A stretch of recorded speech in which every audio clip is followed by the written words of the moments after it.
Ассаламалейкум, құрметті көрермен, ассаламалейкум аға. Бүгін ерекше тұлға болып бізге қонаққа келіп отырған Бақтыбек аға. Аға, қош келдіңіз біздің студиямызға кішкентай. Енді деген сізді көп адамдар таниды екен. Бірақ өкінішке орай мен сізбен танысқаныма бір жетте болған жоқ. Бақтыбек аға туралы көп айтуға болады. Қазір әңгімеміздің барысында сіздер өзіңіз біле жатарсыз. Неге ерекше тұлға болып осында келіп отырған. Өзіңізді көпшілікке және жастарға білмейтін таныстыра кетсеңіз. Менің атым Бақтыбек. Талқанбаев фамилиям. Жас кезімнен сурет салдым, сондықтан суретшімін бірінші.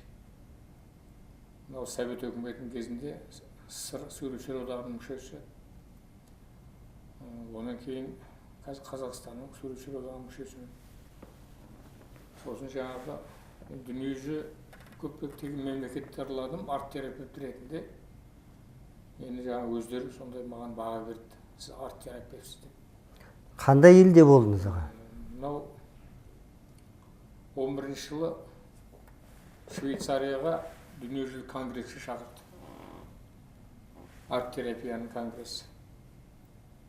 Сол жерде 30 ғалымның алдында мен сөз сөйледім.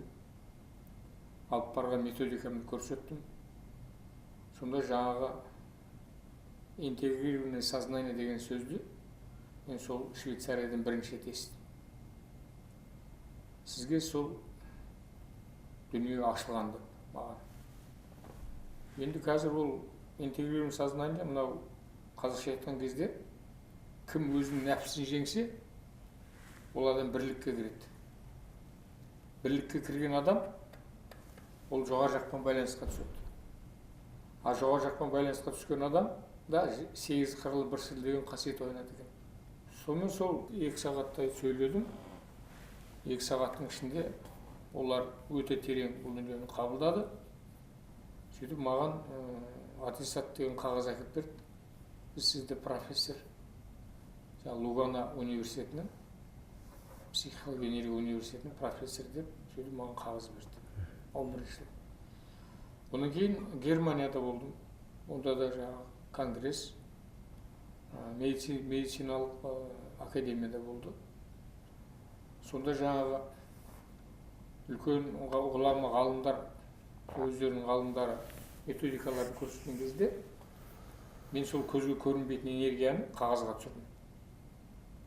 Сөйтіп анау жаңағы ғалымға көрсеткен кезде анау ғалым бірден қағаздағы салынған таңбаның энергиясын сезетті, мені құшақтайды. Сіз мастерсіз деп. Сөйтіп жаңағы Германиядан мастер деген жаңағы сондай атақ берді маған жаңағы. Енді олар мынау шығыстан келген адамдарды мастер деп қабылдайды екен. Кім жаңағыдай бірлікке кіріп, өзінің жаңағы методикасын көрсетсе, адамдарға әсер етсе, мастер деп қабылдайды екен. Онан кейін 3-ші Францияда болдым, Парижде. Ол жерде жаңа гипноз деген программамен өздерінің ғалымдары сұхбат етті. Мен өзімнің методикаммен сұхбат еттім. Енді ол әдістемені тереңірек ашуға болады, кейінірек ашамыз оны. Сіз жаңағы сіздің сұрағыңызға жауап беріп жатырмын, қай мемлекеттерде. Одан кейін Кипрда 2 рет дүниежүзілік симпозиум өткіздім. Дүниежүзінен адамдар келді жиналып, 20 шақты адам болды. Сол біздің методикамен олар сурет салды. Сурет салып отырып, бір жерде 17 күндей болды. 17 күннің ішінде адам қатты өзгерді. Қазір уақыт сондай. Сонан кейін Турцияда болдым, жаңағы ол да симпозиум Түрксой арқылы ұйымдастырылған. Онда да 20 күндей болды. 20 күннің ішінде сурет салып, сол Ақлақ деген қалада сол музейіне қалдырдық. Сонан кейін енді мынау Ресей мемлекетінде сол 11-ші жылдан бері 11, 12, 13, 14, 15, 16 осы 17 жыл ғана мен осында келдім. Мәскеу қаласында 5 жылға жуық болдым. Арасында келіп тұрдым Қазақстанға. олар өзі бізді 2 айға жібереді, 2 айдан кейін қайтадан келеміз де бір ай ауылда жүріп, бір айдан кейін қайтадан шақырады, барам. Сөйтіп қазір Москвада сол 5 жылдың ішінде международная организация комплементарной альтернативной народной медицины и психологии дейді. Соның мүшесімін. Солар қабылдады мүшелікке. Сөйтіп, сол менің мынау әдістемемді олар зерттеп, ғалымдар. Сөйтіп, сіз мынау Гиппократ орденіне сізді біз жаңағыдай ұйғардық, дайынсыз соған деп, Гиппократ ордені. За верность профессии долгу дейді. Мынау қызметке адалдық үшін, және мына адамзаттың алдындағы парыз үшін. Содан кейін Ганновер деген Германиядан Леонардо да Винчидің медалін, серебряный медаль. Бұл енді 34-ші болып алдым мен. Маған дейін 33 адам алған екен дүние жүзі бойынша. Бұл енді бұл медальді жаңағы әмбебаптық кімде универсальный қасиет оянған, соған береді екен. Өйткені мен оларға өлең оқыдым, жаңағы сосын барып мынау өнердің, сурет өнерінің біраз саласынан еңбектерін көрсеттім. Жаңағы монументальное искусство дейді, графика дейді, живопись. Сосын жаңағы ғылыми жұмыстарым, солардың бәрін ескеріп, сол Леонардо да Винчидің медалін тақты Ганноверден. Содан кейін Англияның Красный Крест деген алтын жұлдызы, бұл жаңағы посол мира деген сияқты сондай несі қасиет бар екен. Содан кейін Петроградта жаңағы мынау медаль, алтын медаль Федерация российской космонавтики. Космонавтики? Иә, космонавтики. Өте қызық медаль екен. Мынау біздің жұмыстар тексерді ғой. 1 жыл бойы мен болдым Ленинградта, Петербургта. Соны 1 жыл бойы бұлар тексеріп, жаңағы сол федерациядан келді, космонавтикадан. Керемет ғалымдар, өте қатты қызықты бұл нәрсеге. Сөйтіп, сіздің картиналарыңыздың барлығы бұл жаңағы ғарыштық космический безопасность деп баға берді.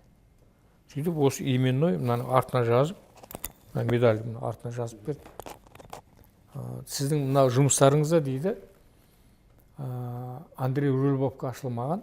Енді оларда Андрей Рублев енді үлкен иконописец ғой жаңағы. Ол дүниежүзі білетін суретші. Сол кісіге ашылмаған нәрсе сіздің картиналарыңызда бар дейді.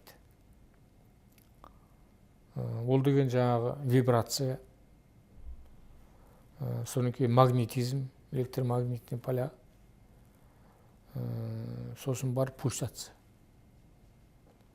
Мысалы, Ресейде, шетелде, Европада өте жоғары деңгейде тазарған адамдар бар. Соларына біздің картиналар көрген кезде бұлар кәдімгідей пульсировать ете бастайды.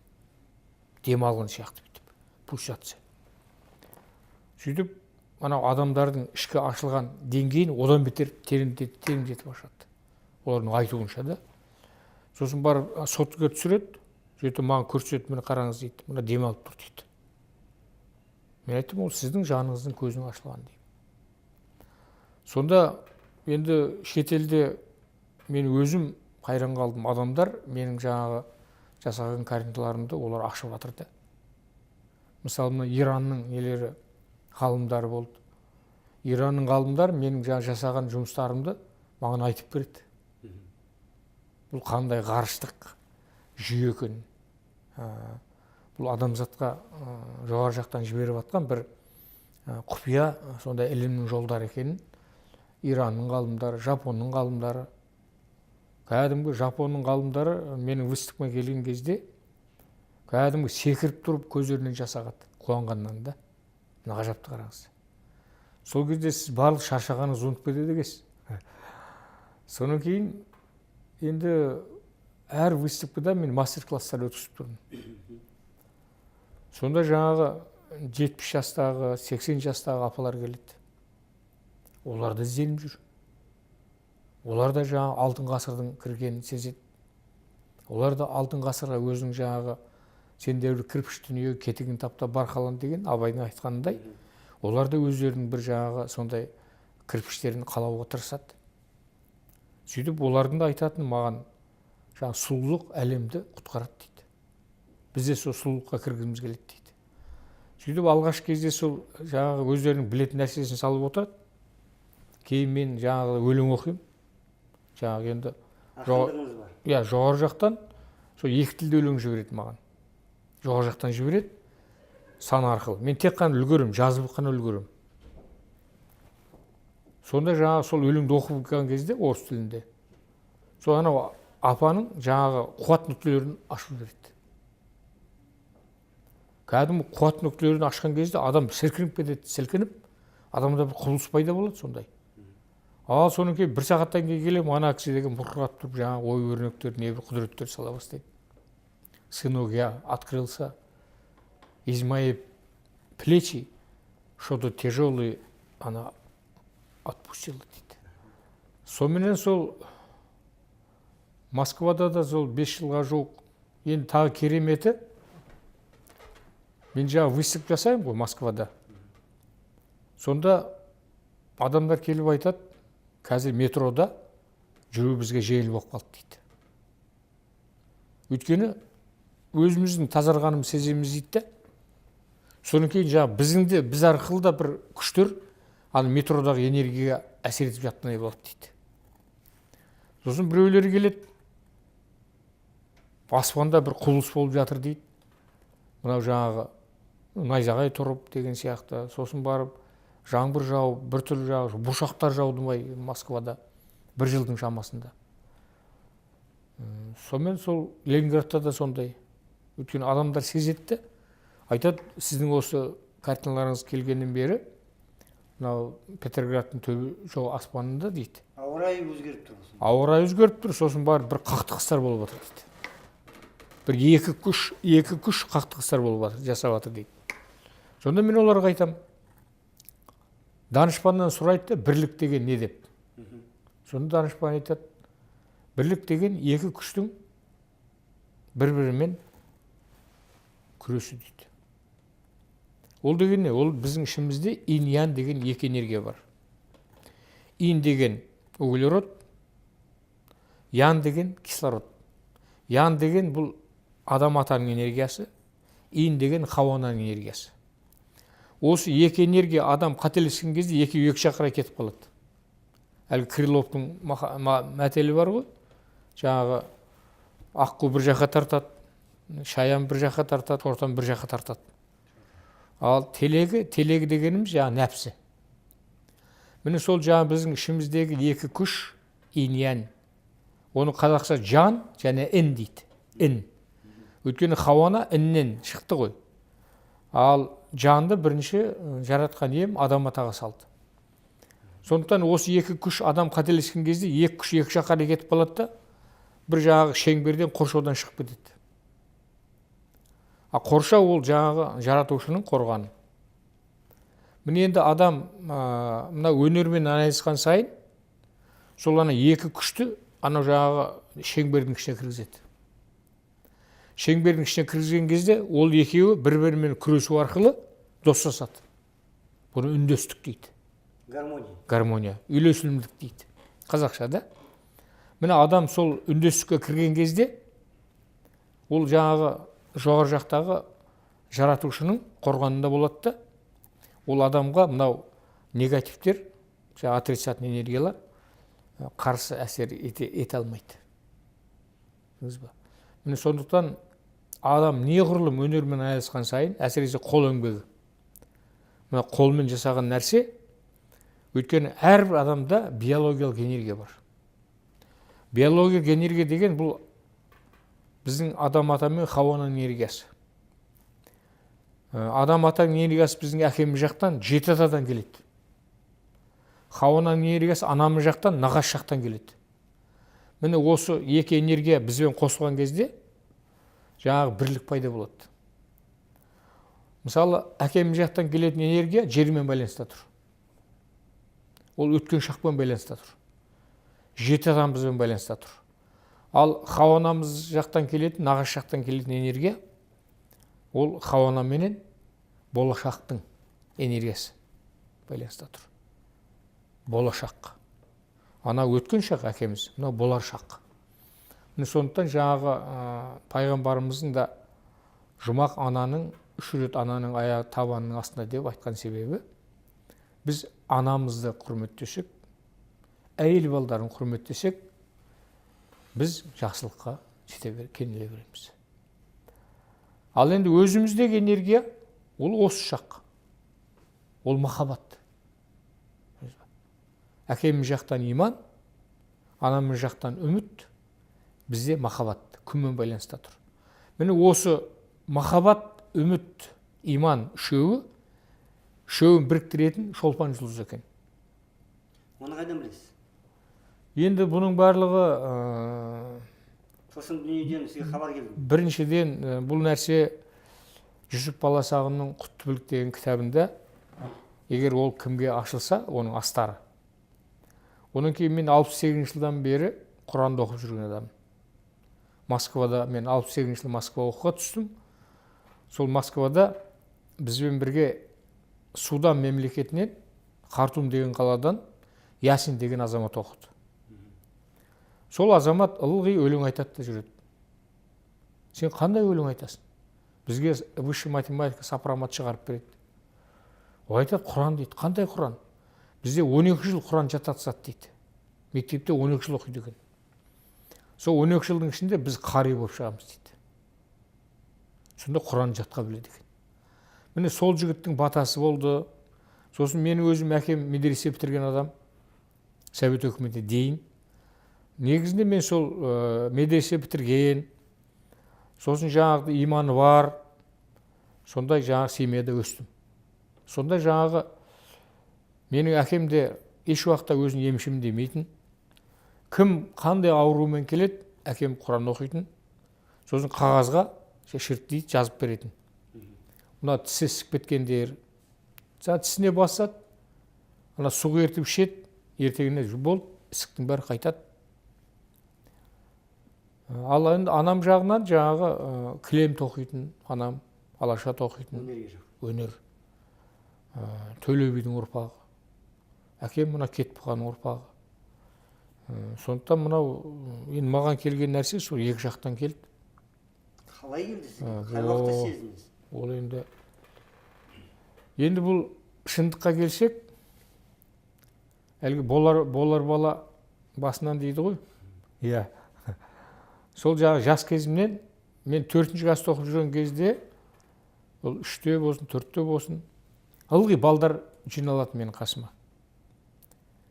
Сөйтті мен жағы 3 сағат, 4 сағат бойы отырып алып ертек айтам.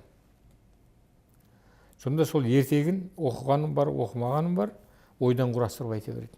Иә, қиялым. Сонда жаңа балдар тыңдайды, бәрі керемет тыңдайды. Соның кейін болғаннан кейін, қандай кітаптан оқыдың, айтшы бізге дейді.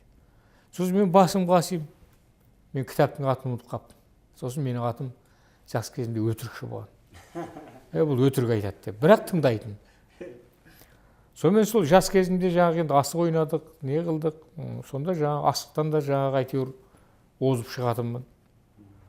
Сосын жаңағы қалтам толы асықпенен үйге келе жатқан кезде, үй арасы 1,5 километрдей расстояние, жаңағы ойнайтын жерден да, ауылдың ортасынан. Сонда мен жүрген кезде ұшып жүрген сияқты болады, бұдан құдірет. Ұшып жүрген сияқты, аяғым жерге тимей жүрген сияқты болады. Жас кезімде. Бала кезіңіз? Содан жаңағы анау адамның бетіне қарап, жаңағы адамның ауруын айта береді екен. Соны әкем, балам, оның уақыты келеді, сен қазір айтпа дейді. Сонымен не керек, сол жас кезден басталады екен бұл нәрсе. Жас кезінде біз керемет аталардың арасында өстік. Ауылашарда олар түні бойы отырып қыса оқиды. Сол әкемнің алдында отырып алып, қысаны тыңдап отырып ұйықтап кетем. Болмаса ұйқылай көріп отырам, естіп отырам. Сосын жаңағы ақсақалдар сол таңға дейін керемет әңгімелер айтатын. Қазір ондай адамдар ілуде аз қалды деймін, бірақ бар. Сонымен сол жас кезден эпостың ішіне кіріп өстік. Қазіргі күнге дейін эпос, бүкіл эпос біздің ішкі дүниемізде сайрап тұр. Міне сол нәрсе мені сондай кітапханада ылғи мен жаңағы ғұламалардың кітаптарын, атақты сопылардың кітаптарын жас кезімнен бастап оқи бастадым. Рүстем Дастанды, имам Ғазалидің жаңағы. Сонымен сол Москвада жаңағы 68 жылы Құранды қолыма ұстап, академик Крашковскийдің оқиын десем, бір нәрсе жабық. Менің миым жабық. Бірақ оқи бердім. Сонымен не керек?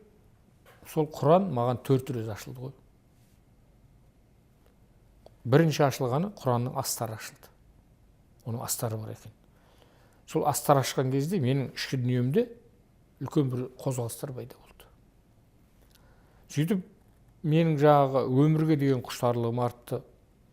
Сонда сол Москвада жүріп 68 жылдан бастап мен мынау Америкадағы индеецтер бар ғой. Солар зерттей бастадым. Неге? Өйткені олардың жасаған дүниелері маған өте жақын болды. Кәдімгі неше түрлі фильмдер көрдім. Мына немістер түсірген олар туралы да. Сол 70 жылдары. Сонда жаңағы Америкадағы индеецтердің 5 түрлі жаңағы тектері бар. Біріншілерін астеки дейді, аса тектілер. Екіншілерін төлтеки дейді, төлі тектілер. Үшіншілерін індегілер дейді. Төртіншілерін майя дейді. Олар тектеп тұрғаны сенде ру ма? Тектеп тұрған, ол тайпада, тайпа. Енді ру ғой. Сосын бесіншілерін өлмеки дейді, өлмейтіндер. Көрдіңіз бе? Міне соны қазір енді ғылым дәлелдеп отыр. Олар мына біздің Алтайдан кеткен. ДНК-сы біздің ДНК-мен бірдей. Міне әлі күнге дейін солардың жасаған таңбаларын ғылымның қазір несі батпайды. Мысалы, неше түрлі елдің мемлекеттері Жапонияға дейін зерттеп жатыр, тереңге кіре алмайды. Бірақ қазір бірнеше кітаптар шықты. Олардың календарларын қазір ашты мәселенде. Сонда солардың сол жасаған дүниелері мені ішкі дүниемен үндесті ғой.